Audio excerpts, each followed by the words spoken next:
코로나19 소식 살펴보겠습니다. 관련 내용 유병욱 순천향대 서울병원 가정의학부와 교수와 짚어보도록 하겠습니다. 어서 오십시오. 일단 거리두기 조치가 어떻게 될지 많이 관심사였었는데 2주 연장이 됐거든요. 이 부분이 확산세가 불가피하기 때문이라고 보는 부분이겠죠? 사실 현재 6인까지 모일 수 있고 9시까지 하는 것도 굉장히 고강도의 사회적 거리두기입니다. 예.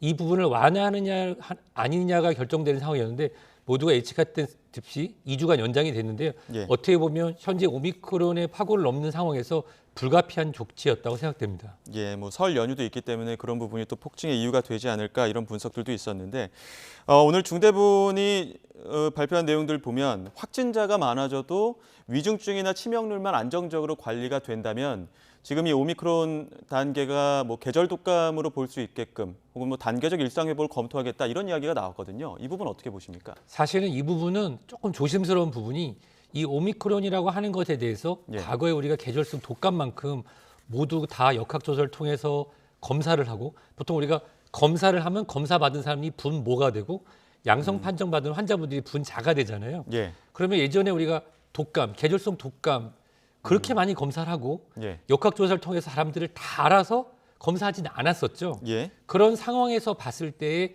치명률 그리고 현재 최대한 검사를 해서 확인되는 그 치명률을 직접 비교하기는 어렵습니다만은 현재까지는 오미크론이라고 하는 코로나19의 변이종이 치명률이 일반적인 계절성 독감보다는 높습니다. 예. 그리고 2019년부터 지금까지 봤을 때 계절성 독감으로 인한 사망자나 중증화율, 입원 환자에 대한 정확한 통계라든지 이게 없는데 확실히 줄었거든요. 즉 마스크 착용과 사회적 거리두기, 그다음에 일정 부분의 계절성 독감 예방 접종으로 우리가 잘 지켜지고 있는데 반해서 코로나19는 여전히 중증화율과 사망자가 발생하고 있습니다. 예. 따라서 계절성 독감으로 이행되기 위해서는 좀 더 시간과 사회적 동의를 통한 이 질병에 대한 개념의 전환이 있었을 때 가능하지 지금도 아직도 코로나19 환자가 지나간 식당, 장소, 병원에 가기 어려운 마음속에 꺼리침감이 있는 상태에서는 계절성 독감이라는 단어보다는 조금씩 방역의 완화와 더불어서 이런 개념에 대한 사회적 동의를 얻어가는 것이 필요할 것으로 생각됩니다. 그런 사회적 동의가 있으려면 시간이 좀 필요하다 이런 입장이신데요. 워낙 이 확진자가 폭증하다 보니까 확진자에 대한 관리도 효율성을 높이겠다. 모니터링 횟수도 줄이고 이 외에도 재택 요양이라는 시스템을 검토하고 있다 이렇게 얘기를 하고 있는데 재택 요양은 어떤 내용입니까? 사실 맨 처음에 재택 치료라는 말이 나왔을 때 재택에서 무슨 치료가 되겠느냐. 예. 사실 하루에 2번 전화를 확인하고 본인이 자가 기입식으로 넣고 또 약이 보통 우리가 드실 수 있는 약이라든지 산소 포화도 측정기라든지 기타 방역 물품 등이 지자체에 도착하는 게 즉시 오는 경우도 있고 늦게 오는 경우도 있고 최근에는 이런 우스갯소리도 있죠. 보통 이제 해제됐습니다와 동시에 물품을 받는다. 이런 표현도 있을 수가 있는데요.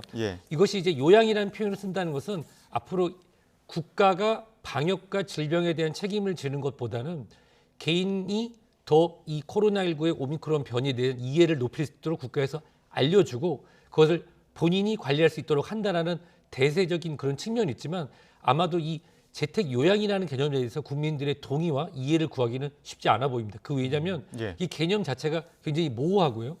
이게 자가 기입식으로 해서 열이 있습니까 없습니다 보내는 게 있거든요.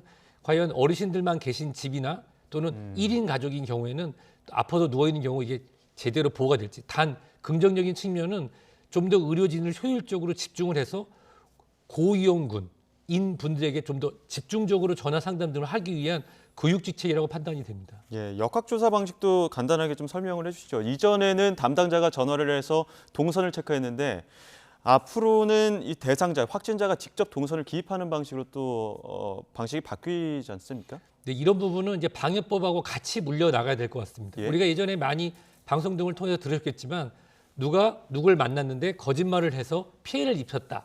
그래서 그런 경우에는 방역법을 한다. 그러면 자기 기입식으로 하는 경우라고 하면 본인의 기억이 완벽하지 않거나 또 본인이 의도했든 의도하지 않았든 누락되는 경우가 많겠죠.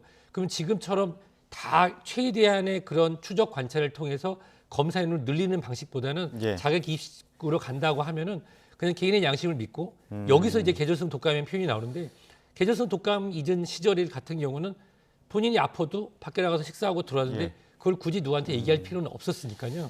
자가 기입식으로 간다고 하면은 어떻게 보면 방역적 측면에서 추적 관찰의 K 방역의 아주 장점이었던 추적해서 찾아내고 격리한다는 측면은 좀 내려놓는 방향으로 간다. 즉 예. 앞으로 방역적 측면에서 계절성 독감처럼 돌아간다는 신호탄이 될 것 같습니다. 예.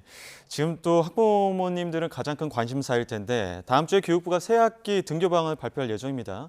학교 내 그 신속 검사 체계 도입을 검토하고 있다 이렇게 또 내용들이 전해지고 있는데 이 부분 어떻게 보십니까? 이 부분은 우선은 이 주체가 누구냐가 중요합니다. 예. 현재는 의료인과 의료법으로 정해져 있는 사람들만 검사하거나 본인이 해야 되는데 초등학교 저학년뿐만 아니라 이 뾰족한 것을 무서워하는 사람들이 일부 있거든요.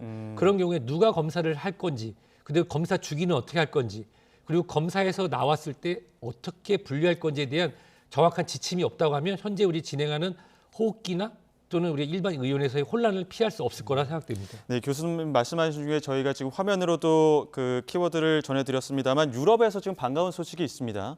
코로나19와 관련해서 영구적 평화를 가져올 휴전이 올 것이다. 이렇게 또 분석하는 부분들이 있는데 이 부분은 어떻게 보십니까? 이 부분은 대한민국이라고 하는 국가의 특성과 유럽에 있는 국가의 이런 사회적 분위기와 역사적 차이를 봐야 되는데요. 유럽은 내가 어느 나라 국민이고 소속감보다는 지역. 예. 그래서 축구팀을 보면 아시겠지만 독일이라는 나라에 축구팀이 여러 개 있잖아요. 예. 독일이라는 것보다는 그 지역에 대한 소속감이 굉장히 강합니다. 예. 그러다 보니까 자율, 그다음에 본인에 대한 책임이 더 많다 보니까 풀어주는 측면이 있지만 대한민국은 이전부터 계속 교육은 5천 년, 반만년 역사의 단일 민족, 단일 국가, 국가가 우리를 이런 것들이 있잖아요. 즉 국가한테 요청하는 사항이 방역이 되느냐, 개인한테 넘어가는 데 차이가 있습니다. 대한민국은 아직은 항구적인 평화를 위한 휴전이다 이런 표현을 쓰기는 좀 어렵고 많은 분들이 국가가 아직은 어느 정도 국민의 안전과 건강을 위해서 해줘야 되는 역할이 있기 때문에 그 부분을 기대에 그게 상충하고 있거든요. 예. 따라서 몇몇 국가, 예를 들어 덴마크라든지 이런 데는 이제 방역을 풀겠다고 했지만 한국에서 갑자기 3월 중순에 우리는 방역을 풀겠어 하면은 환영하는 사람도 있겠지만 아닌 분들도 있을 겁니다.